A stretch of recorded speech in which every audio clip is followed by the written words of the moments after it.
JPSC के exam के preparation के इवेंट में मैं आप लोगों से आज ये करा रही हूँ जेपीएससी जीएस पेपर 1।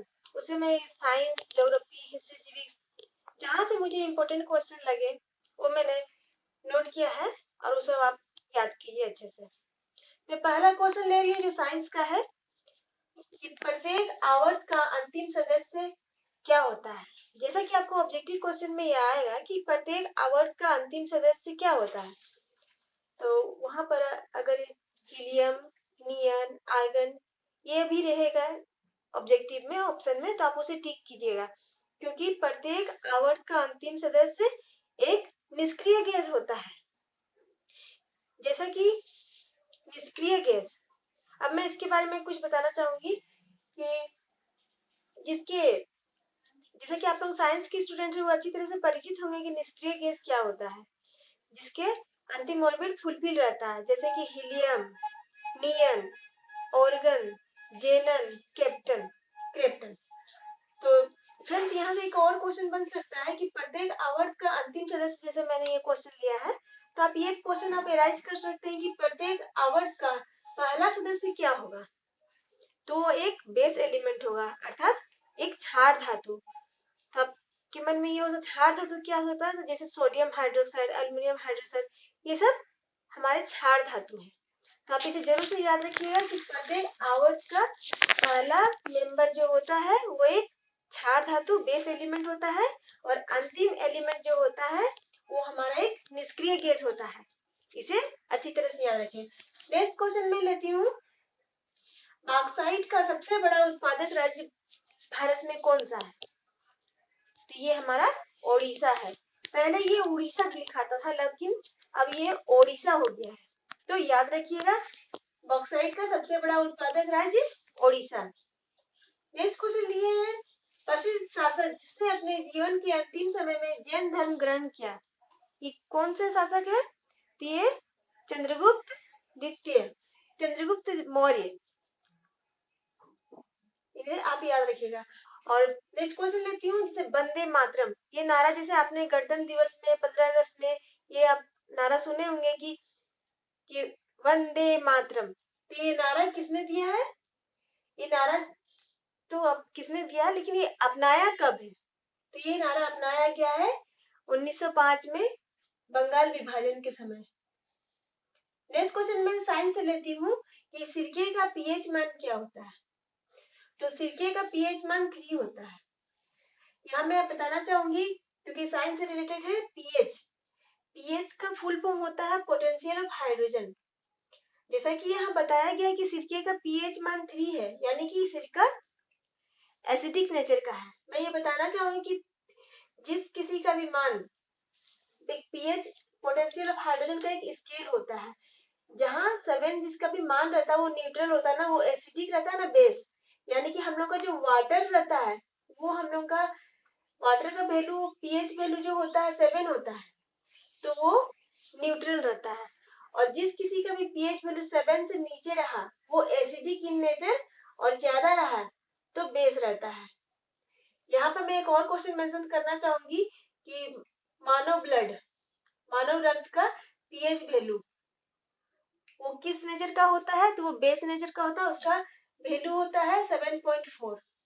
मैं पीएच वैल्यू में एक और क्लास लेना चाहूंगी क्योंकि इससे आप लोगों को क्लियर हो जाएगा कि किस किस का पीएच वैल्यू क्या है। जिसे मैं कुछ बताना चाहूंगी, सिरके का पीएच वैल्यू 3, मानव ब्लड का पीएच वैल्यू 7.4 और नींबू जिसमें साइट्रिक एसिड रहता है उसका पीएच वैल्यू होता है 2.4। नेक्स्ट क्वेश्चन में लेती हूँ, सूचना का अधिकार कब लागू हुआ, तो ये लागू हुआ है 2005 ईस्वी में।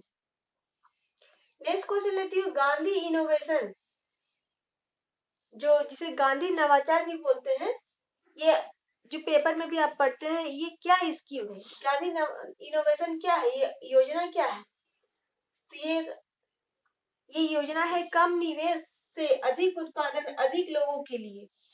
ये आपका इकोनॉमिक्स का क्वेश्चन है कि गांधी इनोवेशन योजना क्या है, तो वैसी योजना जिसमें कम निवेश से अधिक उत्पादन अधिक लोगों के लिए होता है उसे गांधी इनोवेशन योजना कहते हैं। नेक्स्ट क्वेश्चन में लेती हूँ, चौधरी चरण सिंह राष्ट्रीय कृषि विपणन संस्थान कहाँ है? तो ये है जयपुर में। जैसा क्वेश्चन, एक क्वेश्चन तो आता ही है कि ये नेशनल पार्क कहाँ है, ये विपणन संस्थान कहाँ है, तो ये जयपुर में है। ये मुझे इम्पोर्टेंट लगा, इसलिए मैं इसे लिखी, चौधरी चरण राष्ट्रीय कृषि विपणन संस्थान ये जयपुर में है। और जयपुर कहाँ है? राजस्थान में। इसे आप याद रखिएगा। नेक्स्ट क्वेश्चन लेती हूँ, भारत का पहला सोशल मीडिया सुपर एप्लीकेशन जिसका नाम क्या है? एलिमेंट। मैं फिर से रिपीट कर रही हूँ, भारत का पहला social media super application element किसने लॉन्च किया है? तो ये लॉन्च किए हैं वेंकैया नायडू, जो हमारे अभी वर्तमान में उपराष्ट्रपति भी हैं। नेक्स्ट क्वेश्चन लेते हैं, भारत के किस राज्य में पहला कोविड पेशेंट पाया गया? तो पैंडेमिक अभी फैली हुई है, कोविड महामारी, तो पहला पेशेंट जो पाया गया किस राज्य में पाया गया? तो ये केरल राज्य में पाया गया। इसे आप याद रखिएगा। नेक्स्ट क्वेश्चन लेती हूँ, वृद्धावस्था में किस ग्रंथि का लोप हो जाता है? तो ये हमारे शरीर में क्या है? ग्रंथि का नाम है थाइमस।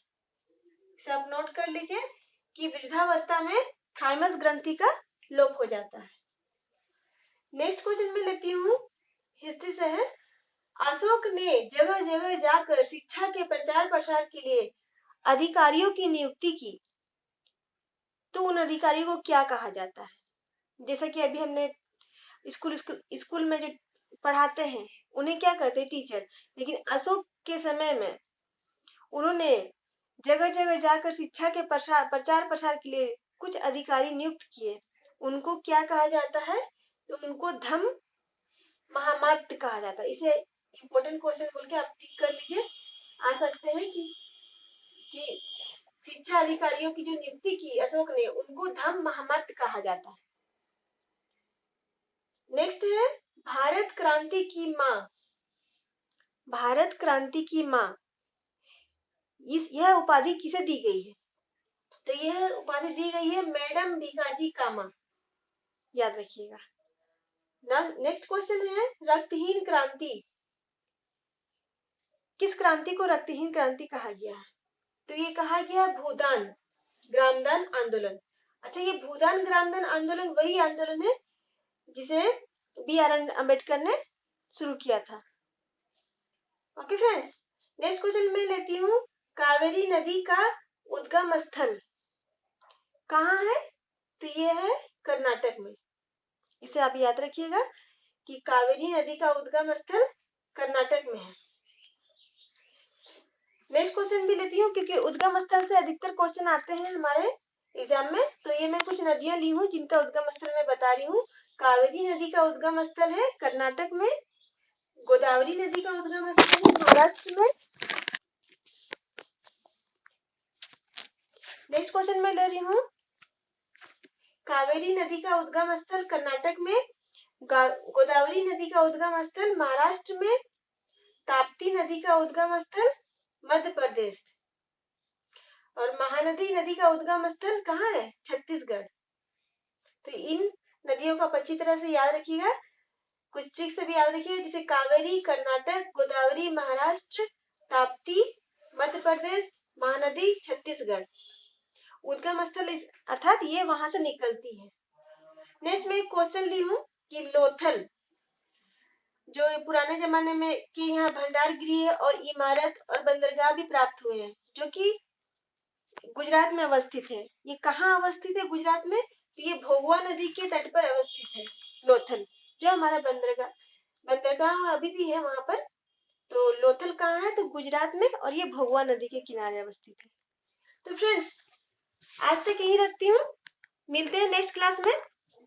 तब तक के लिए आप सब अच्छे से पढ़े और क्लास को लाइक करें, शेयर करें, और कुछ क्यूरी है अगर तो आप उसे डाउट्स को क्लियर करें, और व्हाट्सएप नंबर दिया गया है डिस्क्रिप्शन बॉक्स में। आपको कुछ जानकारी चाहिए तो कमेंट्स करें। ओके, थैंक यू, धन्यवाद।